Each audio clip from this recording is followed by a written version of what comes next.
পারমাণবিক সাবমেরিন থেকে ৩৫০০ কিলোমিটার পাল্লার একটি ব্যালিস্টিক ক্ষেপণাস্ত্রের সফল পরীক্ষা চালিয়েছে ভারত। বঙ্গোপসাগরে ভারতের পারমাণবিক শক্তিচালিত সাবমেরিন INS অরিহন থেকে K4 নামের ওই ক্ষেপণাস্ত্রটি উৎক্ষেপণ করা হয়। ভারতীয় গণমাধ্যম NDTV জানিয়েছে, বিশাখাপত্তনম উপকূলের কাছে এই পরীক্ষা চালানো হয়।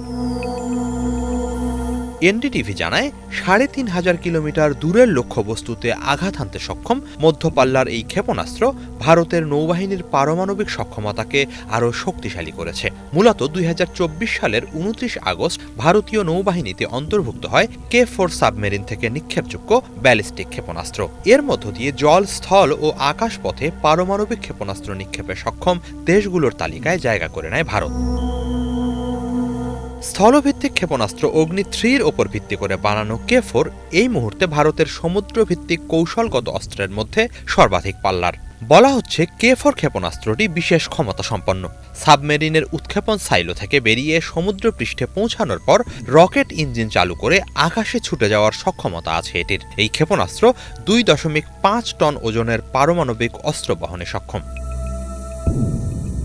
অরিহন্ত শ্রেণীর সাবমেরিন থেকে সফল এই ক্ষেপণাস্ত্র পরীক্ষার মধ্য দিয়ে ভারতের ত্রিমাত্রিক পারমাণবিক প্রতিরোধ ব্যবস্থার অন্যতম প্রধান স্তম্ভ হয়ে উঠল K4। অরিহন্ত শ্রেণীর ব্যালিস্টিক ক্ষেপণাস্ত্রবাহী সাবমেরিনগুলো দীর্ঘ সময় ধরে চুপিসারে প্রতিরোধ টহল পরিচালনার জন্য তৈরি।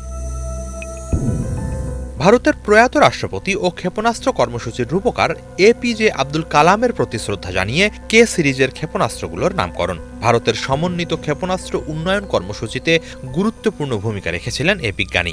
আগামীতে K সিরিজের মিসাইলের আরও পরীক্ষা চালানো হবে বলে জানিয়েছে ভারতীয় নৌবাহিনী। এদিকে পারমাণবিক সক্ষমতা বাড়িয়ে চললেও ভারত বরাবরই বলে আসছে, কেবল আক্রান্ত হলেই তারা প্রতিক্রিয়া জানাতে এই অস্ত্র ভাণ্ডারের দ্বারস্থ হবে।